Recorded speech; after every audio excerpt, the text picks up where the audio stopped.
The Timeline is a Blue Wire podcast.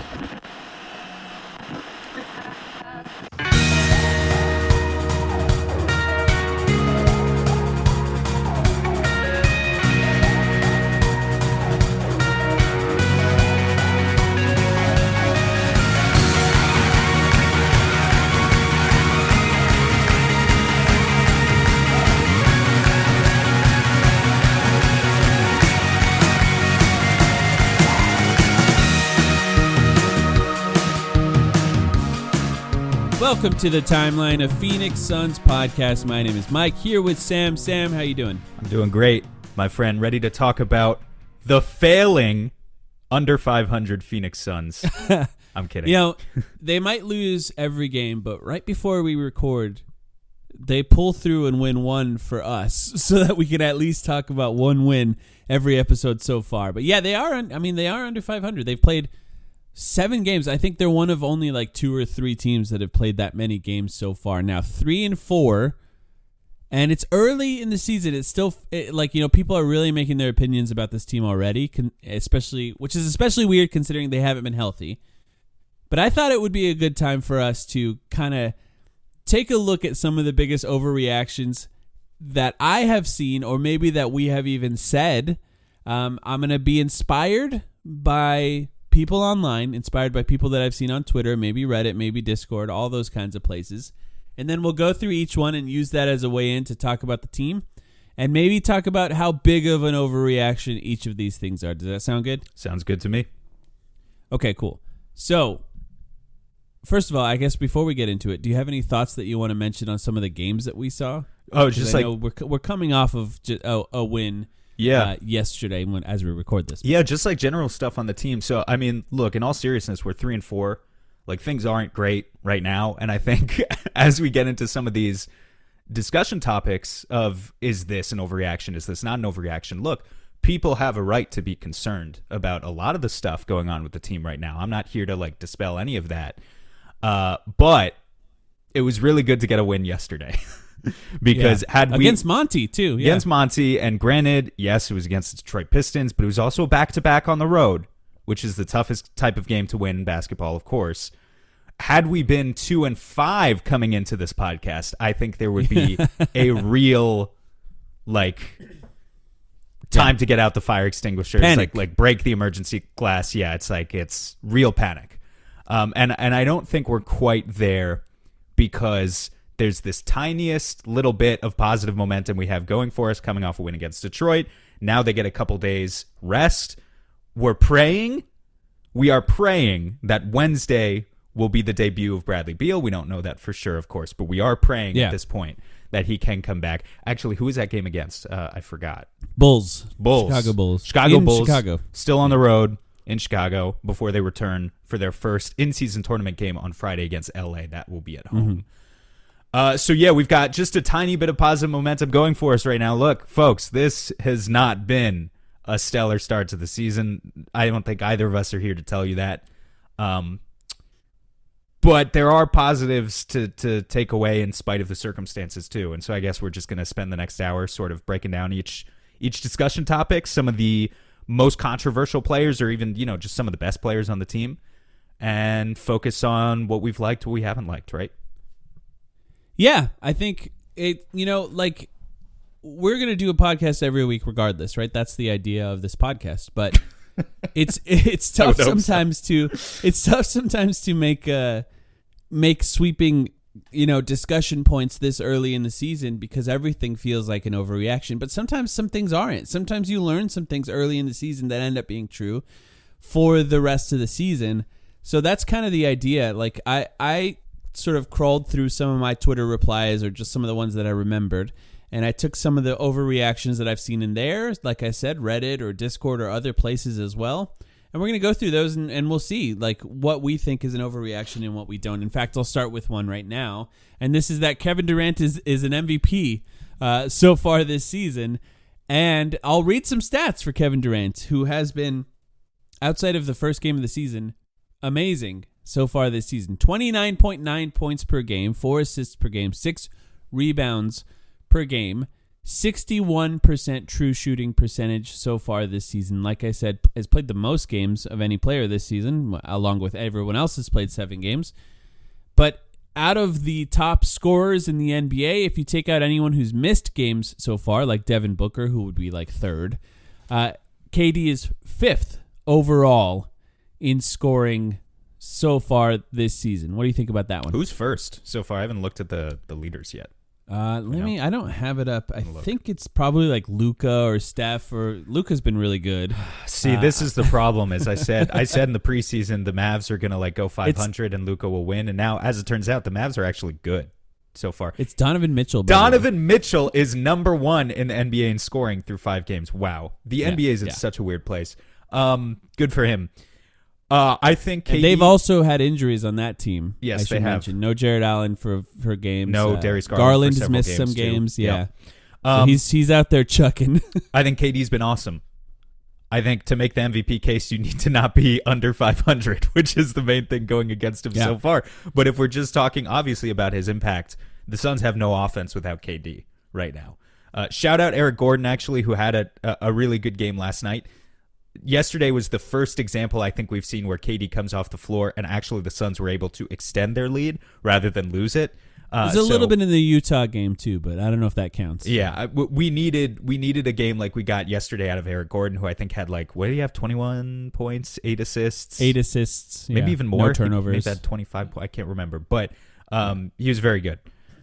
Yeah, he was. For the most part, the Suns have a 115 offensive rating with KD on the floor. With him off the floor, it drops to below 100. We know what he does for this team's offense. He is their entire gravitational pull.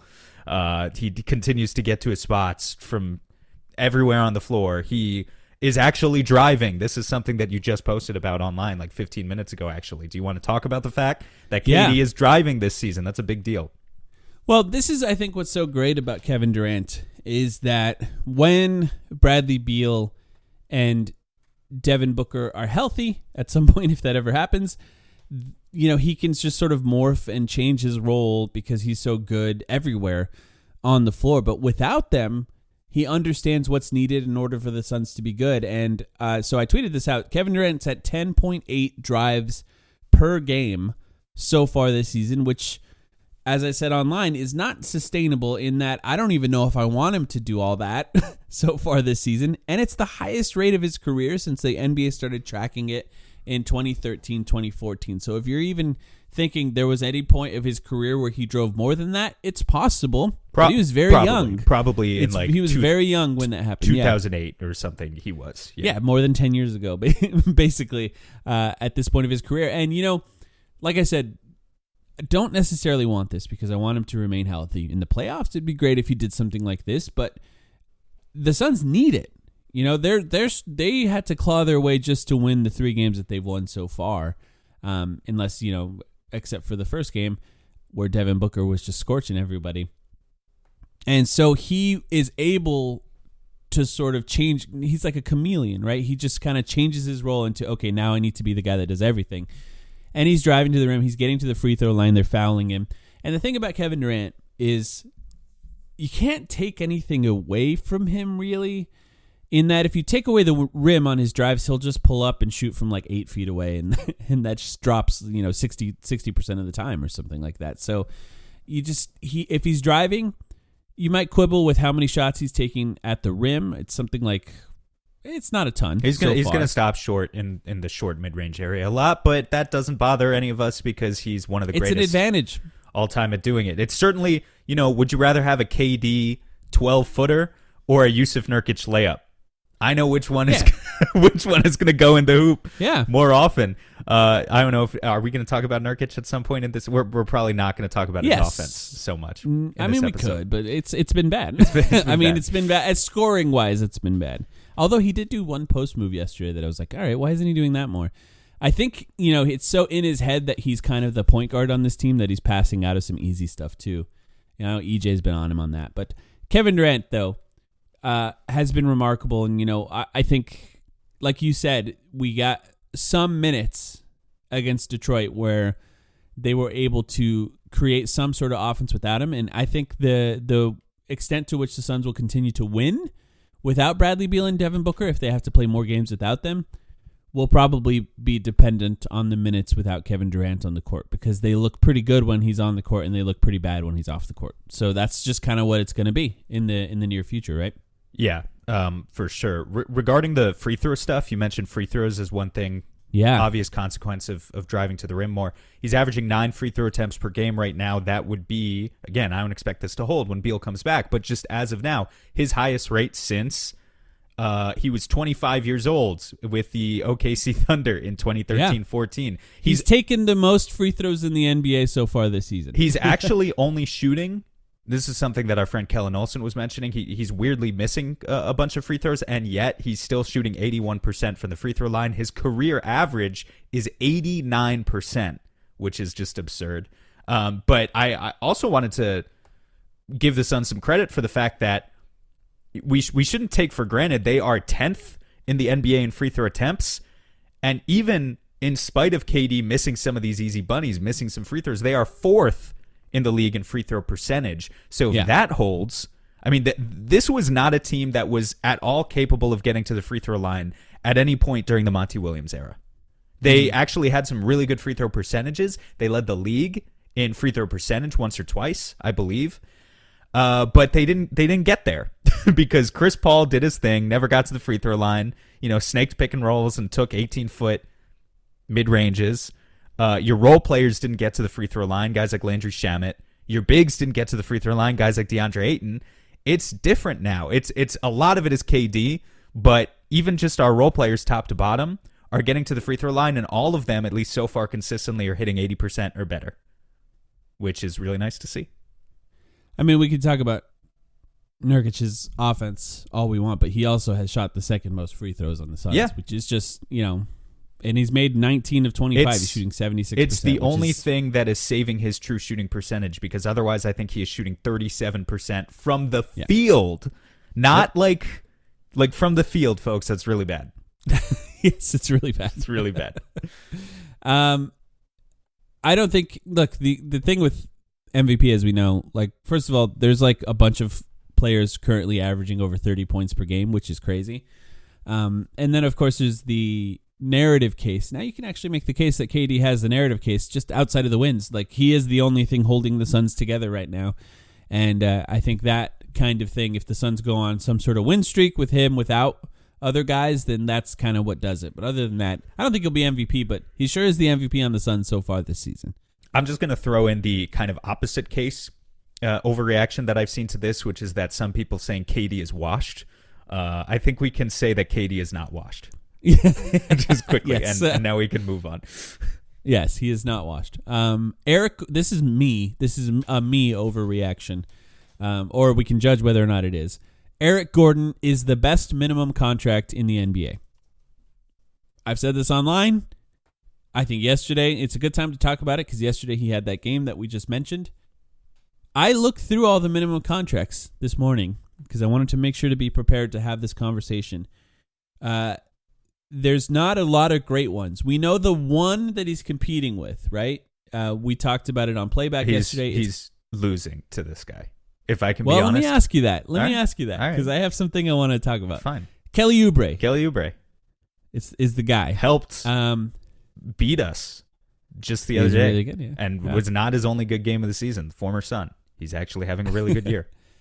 Eric Gordon is averaging 15 points per game so far this season, which is crazy.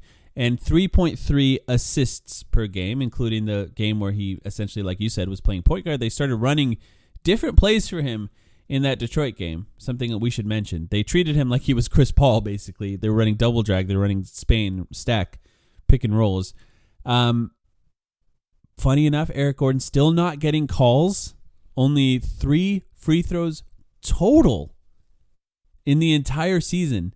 And he does complain a lot when he gets hit. It seems like he thinks he deserves calls. And he drives quite a bit, over 8 drives per game. Kelly Oubre has played 5 games so far this season. Eric Gordon played 7. He's scoring 21 points per game. 5 games so far this season, 21 points per game. Sam, do you want to guess how many assists he has total? I know the answer because I looked up in the season. I looked up his page like an hour ago. Is it? I think it's like 2 or 3. He has 2 assists. Yeah, I mean, total. That's Kelly. That's Kelly, man. That's the total. That's the reason. I still like Kelly Oubre, for the record. He had a big impact on the Suns when he was here. This is the reason we got rid of him in the first place. We know he doesn't pass. I cannot. That's more of a playoff issue, though. I cannot, in good conscience, say that a player who has 2 assists over 5 games is better. I can't do it. But the thing is, he is so good at the finishing role that when you have him locked in on defense as well, right, he can have a big impact. I'm looking. Yeah, he's had 25 points per 36 minutes through these 5 games. Is this 3-point shooting going to hold, where he shoots 45% from deep the entire season? I mean, he shot pretty good, and he's had really good shooting seasons in the past. It's probably not going to be that good for the entire year. Let's say this. Eventually the 76ers are going to have a whole team, maybe even trade for another star. And then, of course, eventually the Suns will have a team that's whole once they're fully healthy. Would you rather have Kelly Oubre or Eric Gordon in those cases? For either team? Well, it depends on the context. You mean like if they're swapping? How do you mean? Like for the Suns, for example, when the Suns are fully healthy, would you rather have Eric Gordon or Kelly Oubre? I'd rather have Eric Gordon because we need another ball handler. Me too. And I think if I were the 76ers, I'd rather have Eric Gordon. No, but if I were the Sixers, I think I'd rather have Kelly Oubre. I think it's tough to have a guy who doesn't pass at all, can be especially a win-win. when you're fully healthy. Both sides can have a good guy that they're proud of, that they're happy with. So I wouldn't say this is an overreaction, but maybe it's not fully decided yet, right? It's not Kelly fully Oubre decided technically yet. makes less than Eric Gordon because he's played less years in the NBA. Well, you did the research here and I didn't, so I'm curious. Who are the other contenders? Is there anyone else? There's not any. No one else? There's no one else? Not really. No, not really. It's like 15 points and 21 points per game is a lot for a player on a minimum contract. There are other players that make around the same amount of money that have been playing really well, and they're on rookie contracts. Any like right? big so men? They're not really minimum or contract. like defense specialists. Bismack Biyombo, is he the best minimum He's contract? undefeated. He's undefeated now. He joins the Grizzlies and they finally win a game. Dominated DeAndre Ayton in their head-to-head matchup last night. Mm-hmm. I'm sure a lot of people will talk about that game.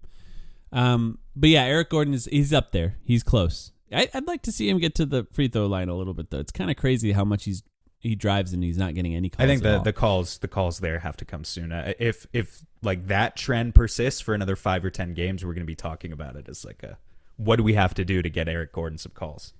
He creates the contact himself. That part's true. In that when he's driving, he kind of pushes off with his shoulder, like the legal push off, if you will, and they just don't. They're not really calling that. So I think he's gotten 2 texts complaining about that this season already, because he's just not getting it. Any other thoughts on Eric Gordon? No, we can move on. I'd say just happy the Suns got him. I think they nailed that one.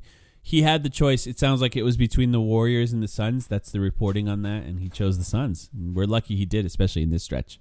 I'm not sure they would have a single win without Devin Booker, if he wasn't on the team. This one's also from me.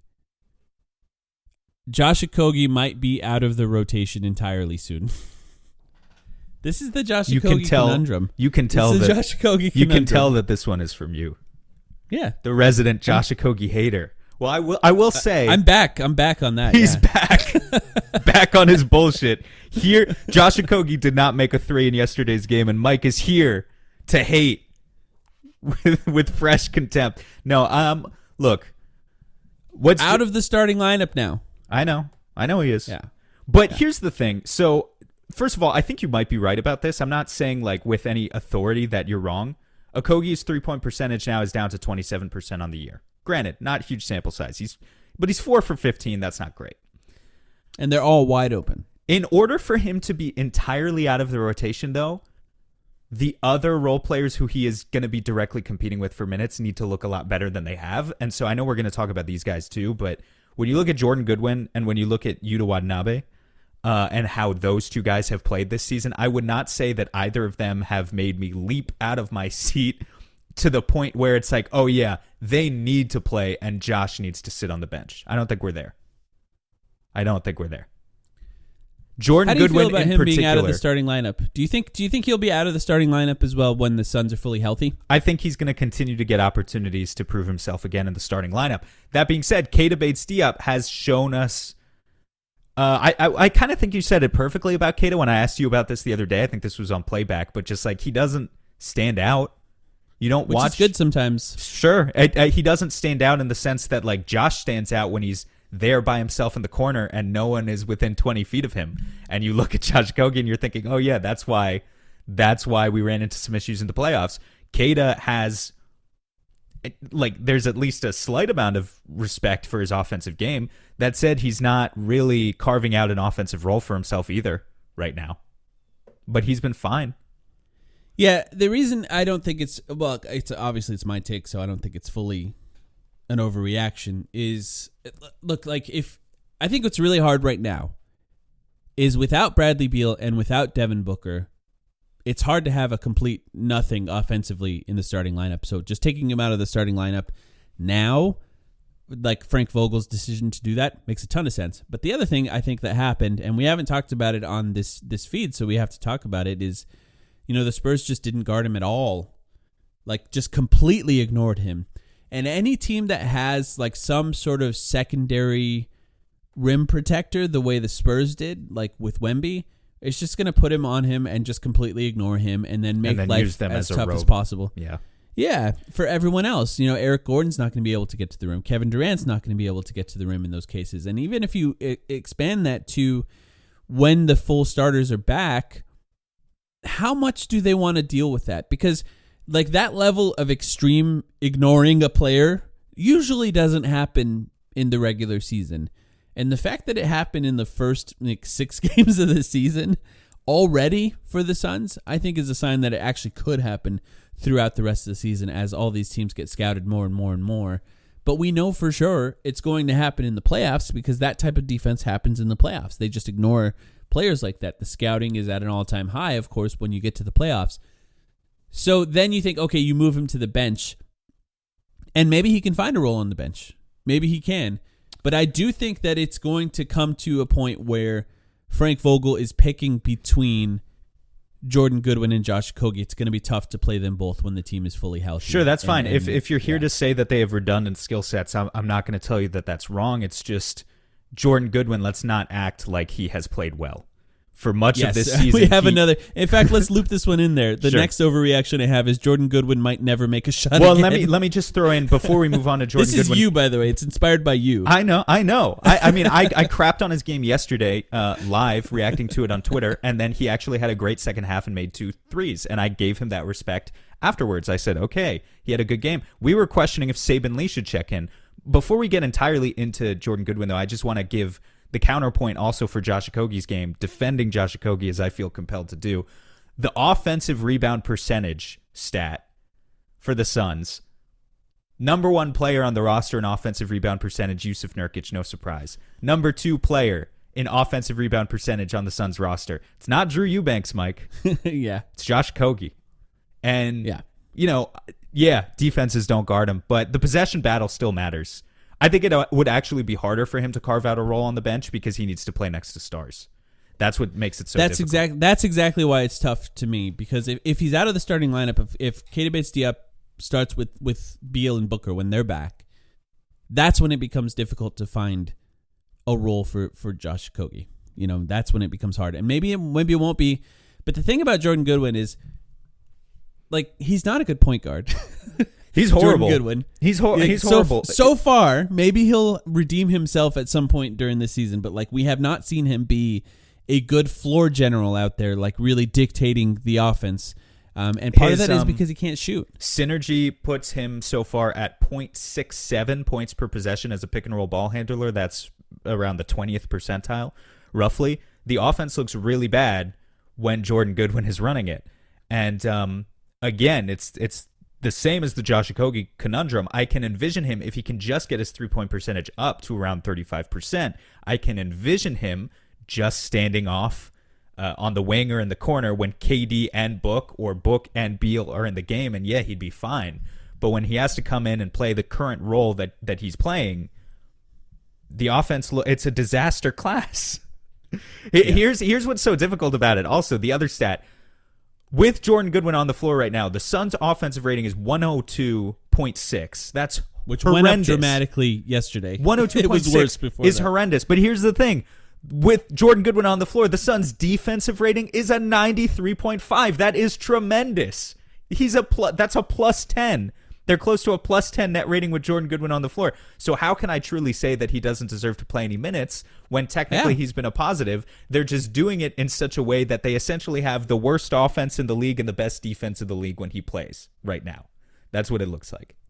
He makes a massive difference on defense. And I think some of that defensive rating that you're looking at is because the Suns are forced to play him at the same time as Josh Okogie. And look, both of those guys on the floor at the same time, I've said it before, you can feel pretty good about it at times, but the offense has completely disappeared when it happens, so you can also feel pretty bad about it at times.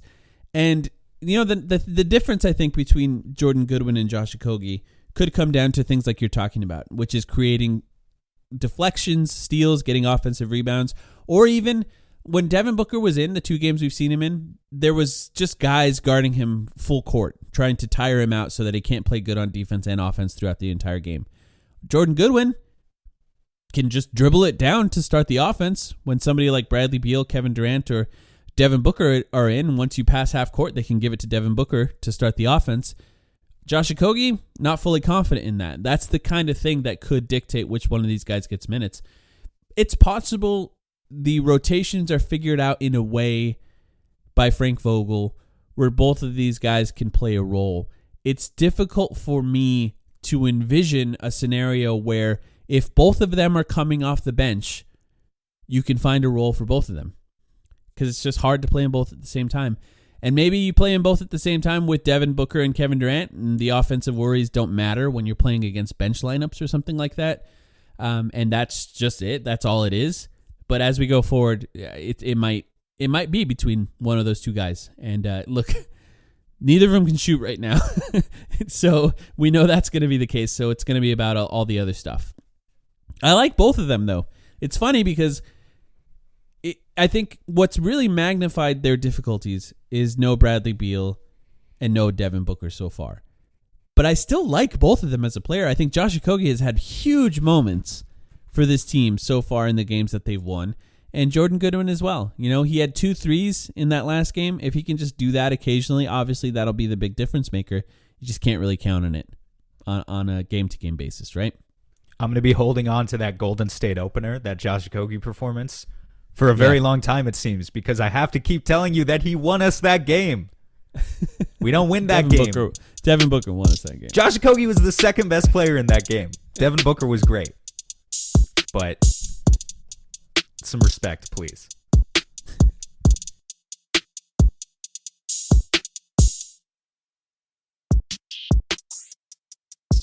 All right, next one. Suns will never be healthy again. I think this is the kind of pervasive opinion online that we're reacting to. The Suns of the Brooklyn Nets is another one I've seen. Sure. That sort of... Well, look, man. It's not about how they're playing on the court. It's about the difficulty of getting all 3 guys healthy at the same time. We are not beating the Brooklyn Nets allegations so far. Yeah. I mean, is this really an overreaction? Can you blame anyone for... Is it emotional? Okay, well, hold on. It's emotional. Is it emotional? Yes. Is it an overreaction? I'm not sure. I think it's okay for fans to be emotional sometimes. And what better to be emotional about than the fact that we hyped this team up for months. We were all so excited to get here.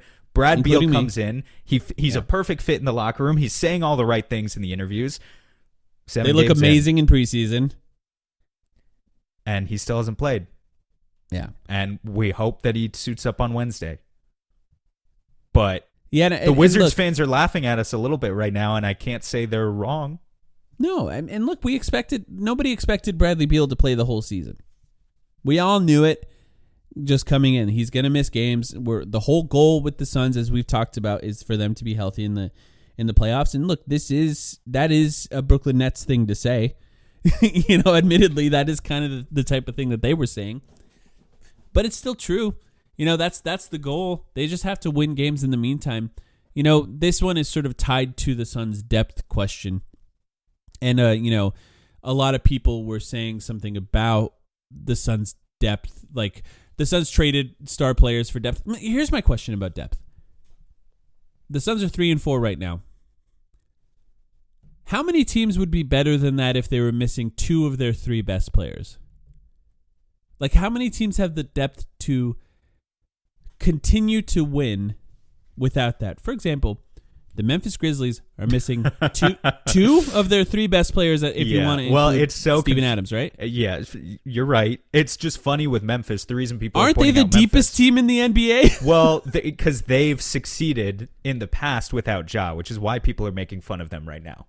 Because all of a sudden, Desmond Bane and Jaren Jackson Jr. isn't enough. How many wins would the Denver Nuggets had if you took out 2 of Nurkic, Jamal Murray, and Jamal Michael Murray, Porter Jr.? Or I would say. Did you say Nurkic? Nurkic, yeah, I did again. Why do I keep doing this? I only think about Nurkic now. If I have his name in front of me in our outline, that's the only name I can say. If you took out Jokic, or I would say Aaron Gordon. Aaron Gordon is their 3rd best player. It's probably their 3rd best player. The reason I was thinking of Michael Porter Jr. is because I was going to say this is basically just the Nuggets of 2 years ago when we swept them in the playoffs. I mean, they would still win some games. Yeah, they would still win games. They'd probably be about 3-4, though, right? I mean, if Jokic was still playing, they probably could be over 500. But if you take Jokic out of those games, which I think you could make the case Devin Booker's the best player on the Suns based on the stats so far this season, he is. And you take the best player and then the 3rd best player off of most teams, and they're not going to win a ton of games. I think the argument about depth has been a weird one. Who's this is an aside, a tangent, but now I'm just thinking of teams. Like if you eliminate their 2nd and 3rd best player, who's Milwaukee's 3rd best player now? Because it's certainly not Chris Middleton. Brook Lopez. It's got to be Brook Lopez, right? Yeah. I mean, that is so crazy to say, but yeah. So if you take that's a great example. Say Giannis keeps playing, you take Damian Lillard and Brook Lopez off that team. They're 3-4. Are they going to be better than 3-4? What are they right now? They're hold on. They might be 3. They're 3-2. 3-2, and their net rating. This is why early season stats are deceiving in general. They are the 22nd net rating in the NBA because they would get much worse because their wins have been close wins, and their losses they've gotten trounced. They got trounced by Toronto. Yeah, who've not been good. I don't know. It's a weird conversation to say that the Suns have sacrificed so much depth to sign these star players, but then they're like, I don't know. It's like I think their depth is able to sustain missing 1 of them, and it's difficult to sustain missing 2. But my question for people who are saying they sacrifice too much for that is how many teams could sustain 2 of their 3 best players? I don't think there's many that would have a better record than 3-4 over the first 7 games of the season.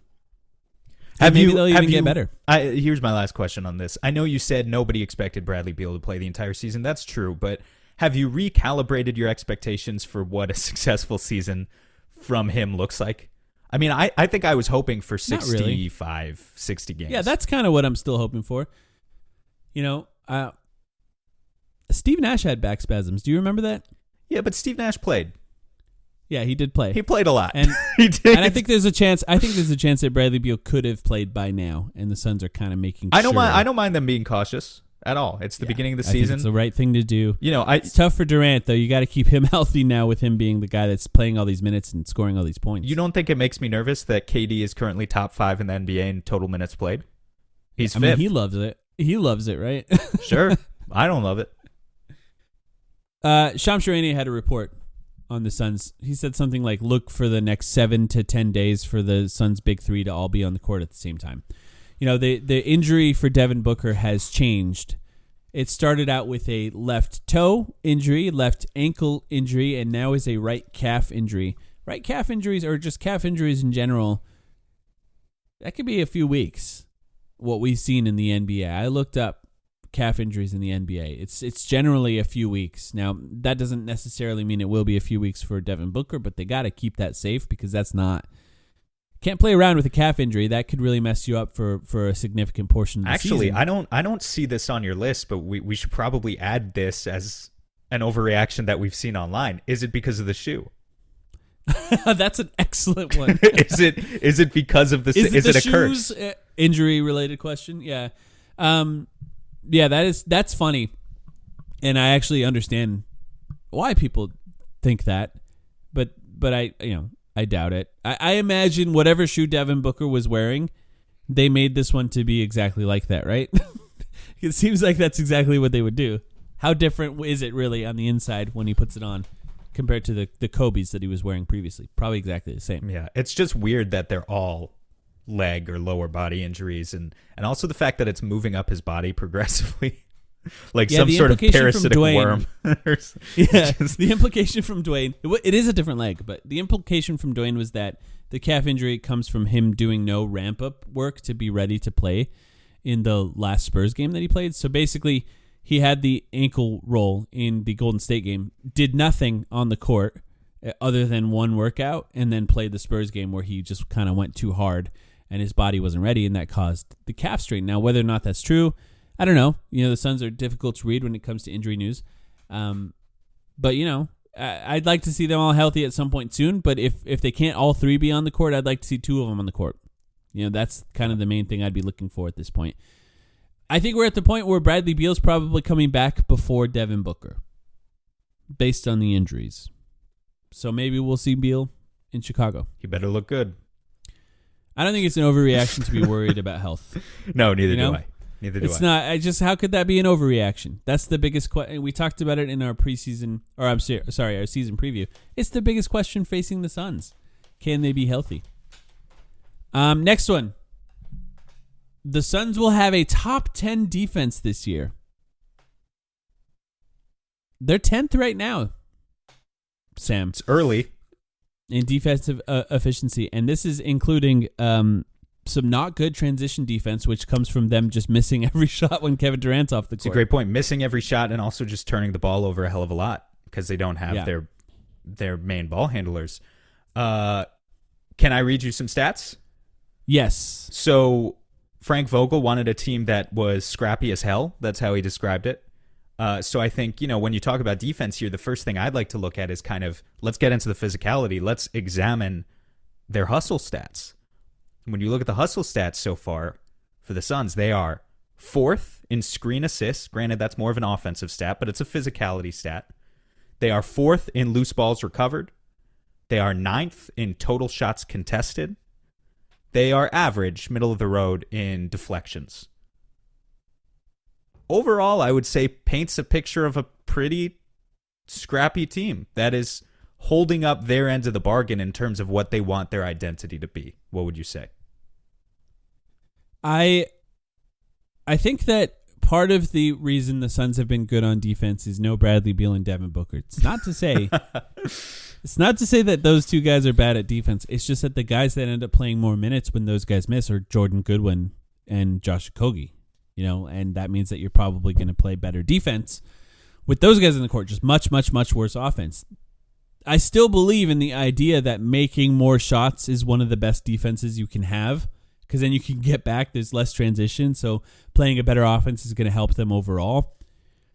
But I also think can I read the top 10 defenses to you so far this season, and we can talk about how much to really read into. There's going to be too much. I don't know what they are. Yeah, you can read them, but there's going to be too much noise. There's going to be some ridiculous. I agree, and so it's difficult to figure anything out this early, and this will demonstrate that. Number 1 in defense so far this season, the Minnesota Timberwolves.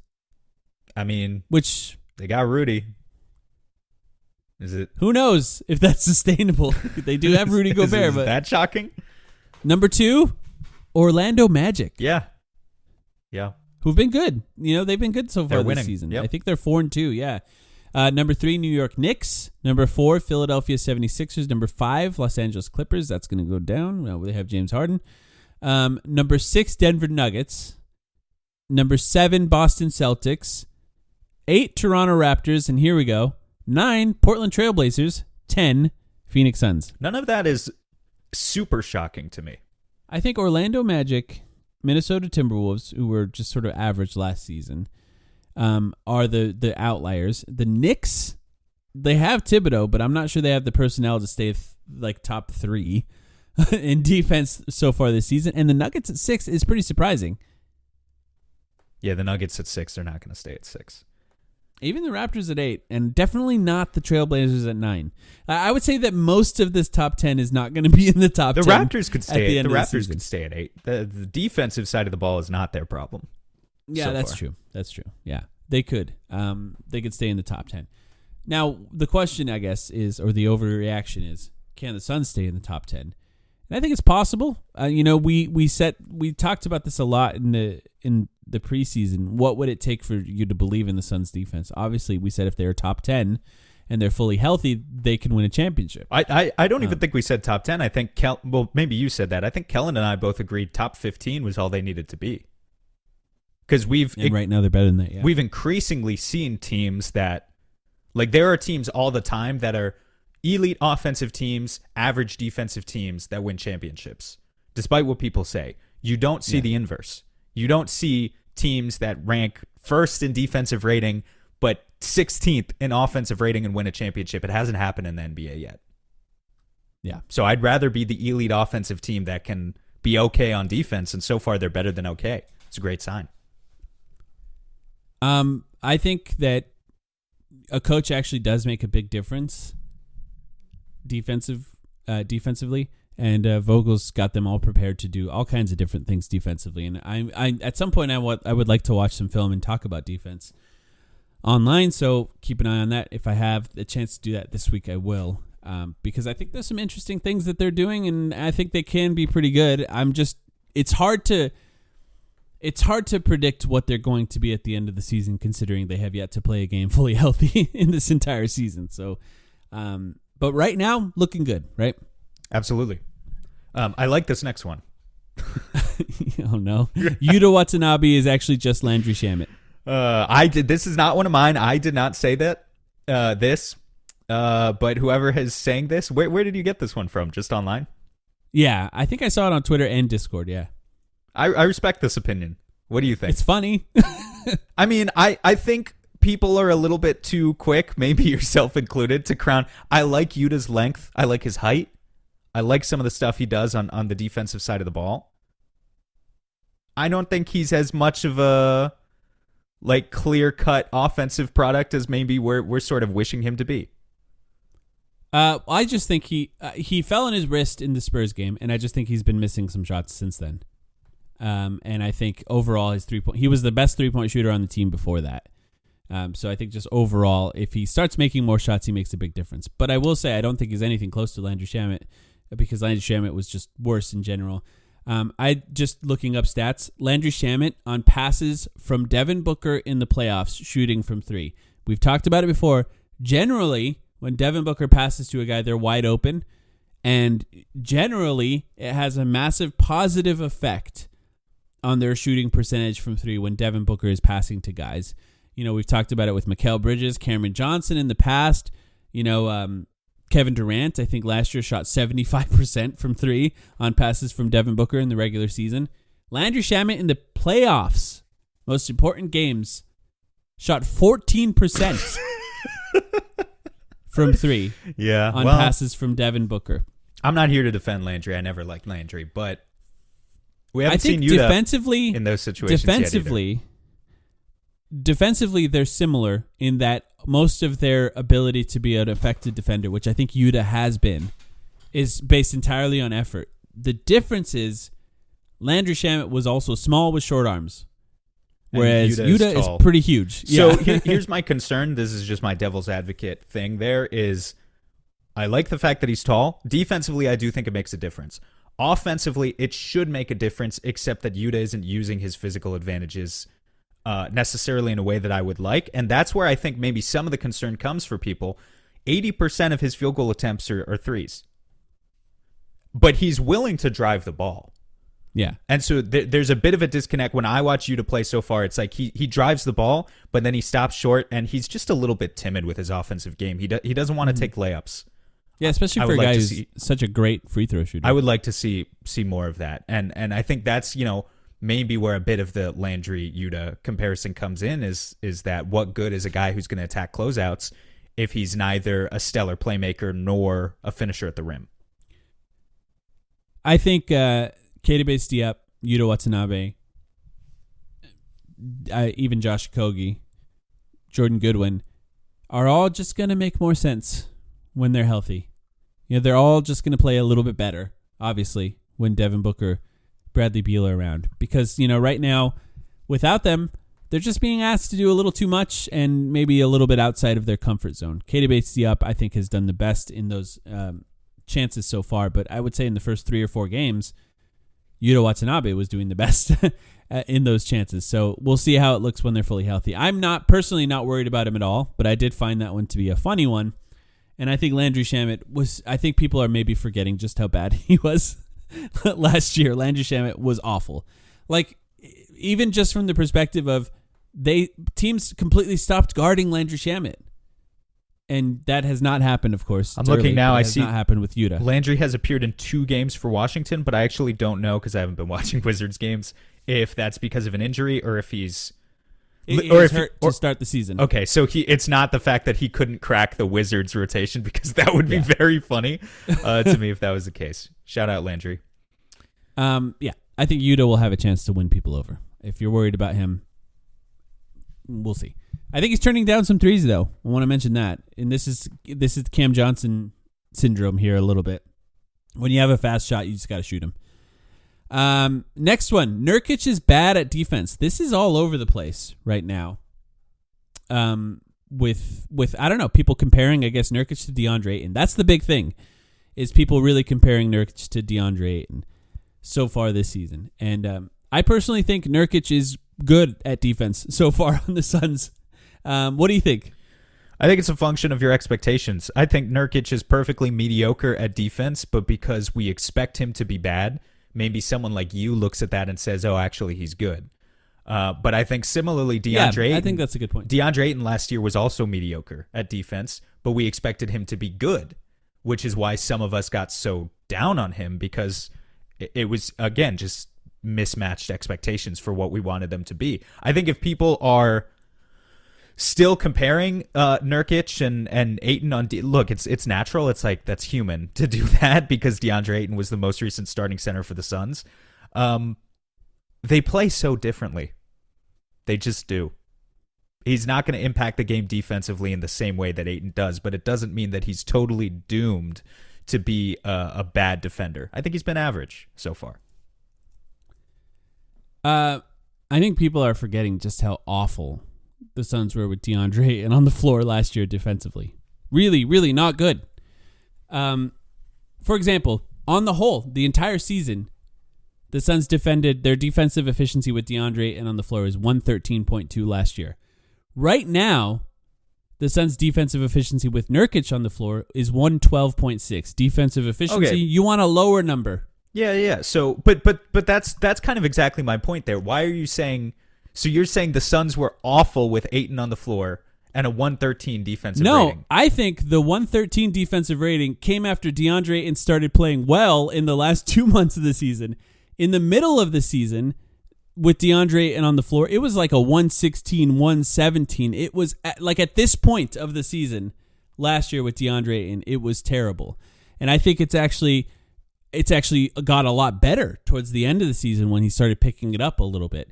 And I guess what I think in general is, if you're going to compare the two, which is I think where a lot of the criticism has come from, you have to remember the full picture on what it was last year as well, which is it was worse. It was a lot worse, in fact, at times with DeAndre Ayton. And so far with Nurkic, it may not look pretty at all times, but as far as total defensive efficiency, how the Suns are playing as a whole, as a team, technically it's better defensively than it was last year.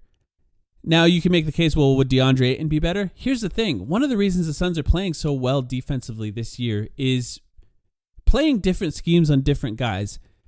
Like, even just last year alone, Killian Hayes, or last game, I should say, alone, against the Detroit Pistons. Killian Hayes comes around a pick and roll. Nurkic is in a drop. He's way back. He's playing him, daring him to shoot at any point on that.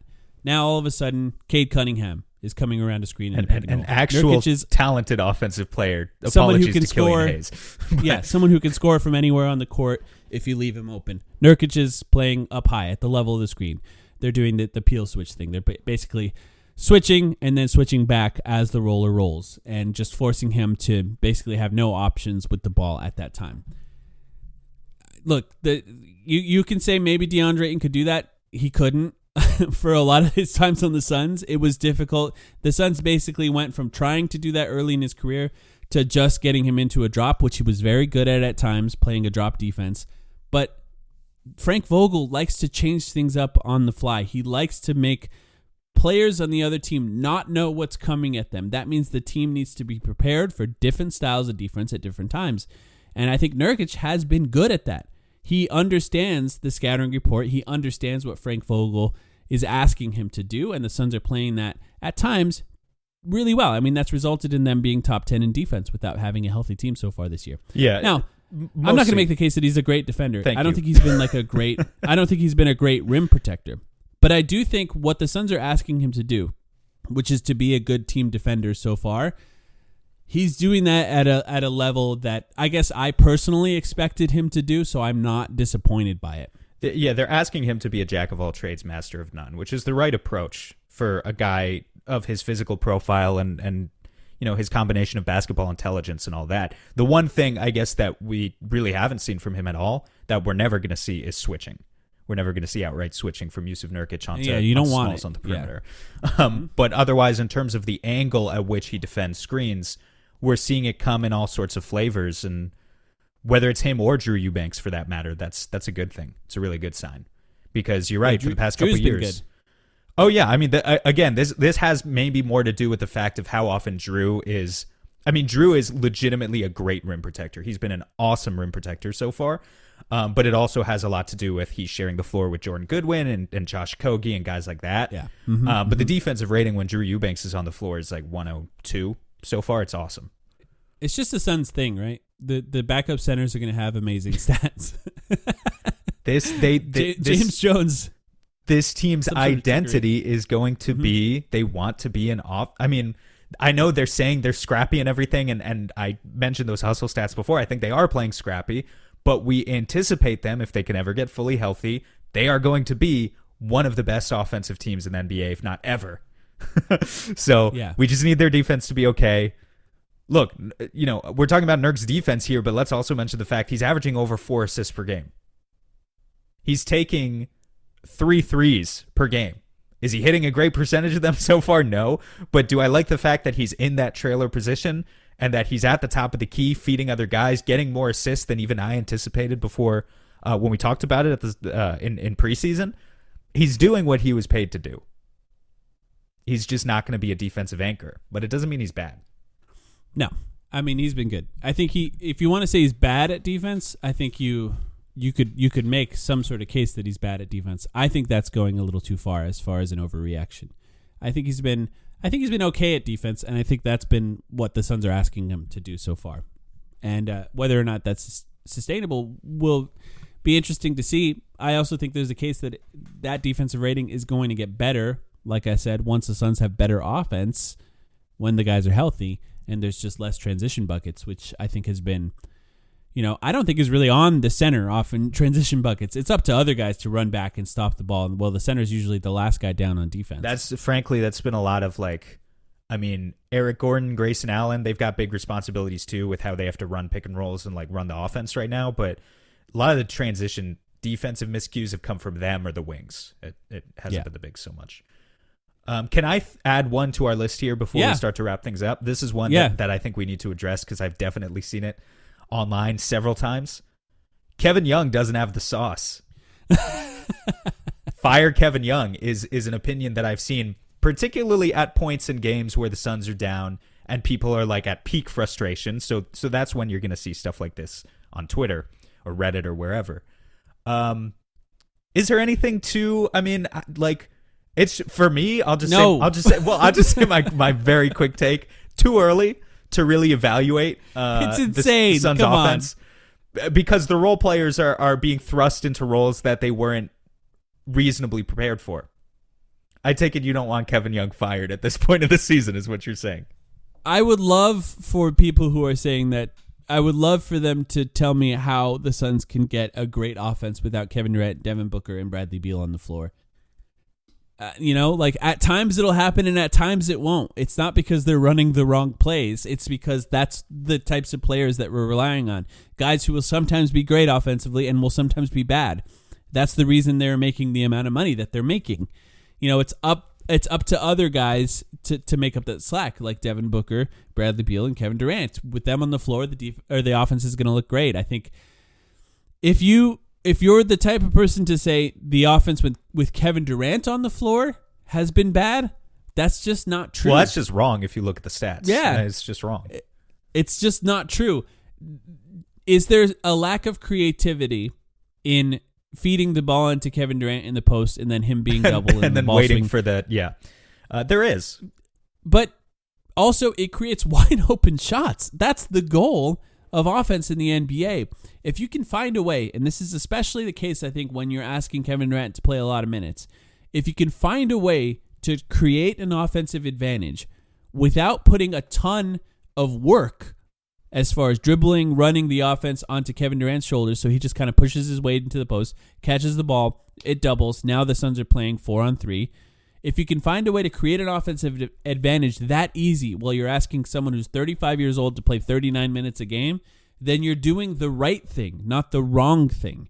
It might be kind of boring to watch, but it's creating wide open shots without putting a ton of effort onto Kevin Durant's back. It's the right thing to do. That's a rant I've had loaded, I guess. Well, and I'm glad I teed you up. We didn't have any that other plan. thoughts? Any other overreactions that you want to cover? I think we've covered the main ones so far. Yeah, I think we touched on some individual players. We touched on some team concepts. So that's enough for me for now, I think. I just want to mention Walter Davis passed away this week. Yeah. Pretty young, actually, too, for someone to pass away. But he is the all-time leading Suns scorer. Now, of course, Sam, you and I didn't get the opportunity to watch him play. But, when you're looking at the entire history of the Phoenix Suns, it's impossible to talk about that history without talking about Walter Davis. So shout out to him and his family. Unfortunate that he passed away, but it gives the opportunity, I think, for Suns fans to go look back and see what he did for the organization, right? Absolutely. Thoughts with his family, first of all. I watched some YouTube videos because full disclosure, he was before my time. But I always grew up knowing about the presence that Walter Davis had with the organization, the fact that he essentially defined Phoenix Suns fandom for basically a full generation. I mean, he played with the team for, I think it was 11 seasons. And so I tried to watch as many old YouTube videos as I could this week. There are some good highlight videos, and I mentioned online at one point, I really appreciate anyone who takes the time to find these old archive videos from, say, the 70s and 80s and actually post them up on YouTube for the next generations to enjoy, because they can be a little bit hard to find if we're talking about sort of that pre-Jordan, that pre-Barkley era, if you will. But yeah, absolute Suns legend, and still for now and probably for at least the next few seasons, the all-time leading Suns scorer. So the Suns have 2 days off, giving Kevin Durant a chance to rest. I think that's the important part of this. Then they play the Chicago Bulls on Wednesday. Then we have the first tournament game for the Suns on Friday against the Lakers, and then Sunday against OKC. No rest as far as playing good teams. Bulls, not great so far this season. But the Lakers and OKC are no slouches. The Suns have to play well in order to win those games. When will they be back? As far as Beal and Booker, who knows? I have a feeling, fingers crossed, we'd probably see Beal by the time those 3 games are played. Maybe not Devin Booker just yet. Any thoughts on those 3 games? I'm taking my first look at Chicago's stats page for the season, and all I can say is yikes. I don't know what the hell they're doing. Do not know. Levine had a 51.0 assist game this season in a loss. Wasn't this, by the way? Was like Patrick Williams just gets worse every year, which is really worse every year, and supposedly wants a massive contract, which is really unfortunate. Eligible. I mean, he's shooting 33 from the field and 17 from deep, and averaging 5 points per game as like a starter. And they might need to blow it up. We talked about they're the only team I think you could make the case did not get better, other than Portland and Washington, right? Because Portland and Washington, are trying to tank But when you and I went through every team in the offseason, the Bulls was the team that made the least sense with what they did in the offseason, which was just like, I don't know. Yeah, they need to actually be willing. Re-sign Vucevic. Right. They need to be willing to actually commit to it. It will be a really interesting midseason conversation, though, once you have this. I mean, basically, not just the main contenders, which I would still describe as those 4 or 5 teams, but the outer ring of contenders, maybe the top 8 or 10. If there's anyone in there who can convince themselves of being able to give a role to a DeMar DeRozan or a Zach LaVine, and load up if there's a sort of arms race. I don't know if that helps. 76ers. I don't know if that helps anyone. Yep. Does Zach LaVine really help the Sixers that much? It's difficult to find a good fit for Zach LaVine, for a guy who doesn't really pass well and doesn't really defend well. Tough to find a good fit for that. He'd get a lot of open threes. Tough to find a good fit for DeMar DeRozan, too, while we're at it.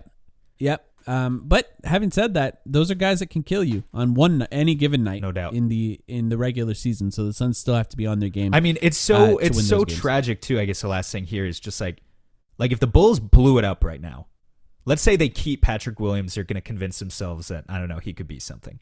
Let's say they keep Kobe White. I'm looking at what else they even have. Io. They have Io. Yeah. But let's say they get rid of DeMar, Zach LaVine, and Vucevic in a total sweep of their roster at the deadline. What's that going to get them? 3 first-round picks, maybe protected? Yeah. They could blow up their roster and not be in such hot shape. It's a rough time to be a Chicago fan. We're saying all this about them now, and then hopefully they don't come in and then kick our ass on Wednesday. Away, yeah. So. In Chicago, it's your home game. Yeah. You asked my opinion on the other games too. I mean, those are good teams that we're talking about. Well, let me ask you this: do you like we haven't talked about this in the podcast? Do you like the alternate courts for the in-season tournament? No, I don't. So yeah, the I guess we'll get our first look at our court on Friday. Which is 80%. Is it 80% purple? And then blue is the secondary turquoise, color, like a stripe down the middle. Yeah. Yeah. Like maybe I'll feel maybe I'll feel a little differently about it once we actually look at it. But I have yet to feel different about any of the ones I've seen. I think they mostly look bad, and they don't look like NBA games. It looks cartoony, which I guess is kind of the idea. You definitely know it's an in-season tournament game when you're watching it, and that was the goal. So they succeeded in that goal. But yeah, look. I know that the in-season tournament doesn't matter, but it does make me want to win that game against the Lakers a little bit more. So from Adam Silver's perspective, those mind games he's playing on us, it works on me a little bit. I want to win that game. I think the fans should get a dividend if you win the in-season tournament. Every fan should get a personal 10-cent check from the Phoenix Suns organization. Incentivize us to root extra hard for these games somehow. A couple things I want to mention before we end this podcast. One, we're back and doing playback games this year. It is only available for League Pass subscribers and people who buy League Pass directly from the NBA, because Playback has a partnership with the NBA this year. And Sam, you want to do Sunday OKC game? I think that would be a good one to do on Playback. I'm down. So yeah, the other thing about Playback is we can't do. They are working on establishing partnerships with networks like ESPN, TNT that would allow us to stream those games like we've been able to in the past. But for the time being, we can't do those national TV games. Since the Suns have so many national TV games, we want to do the playback streams, but we got to keep it to the traditional AZ family broadcasts. All of you listening to this podcast can listen to us watch the game. Some of you will be able to see the stream on Playback, but either way, it's kind of fun to just hang out with Suns fans and hear our thoughts on the game. So join us for that on playback.tv/thetimeline. Other thing I want to mention is no Patreon podcast this week. I am in a wedding, and I have a lot to do this week, so I'm not going to be able to do a Patreon podcast this week. But thank you to all the patrons who have subscribed. Apologize for not doing one this week, but we'll be back with regular podcasts next week. Looking forward to watching this games. Anything else before we go, Sam? See you guys soon. Go Suns. That's right. Thanks for listening. Back soon.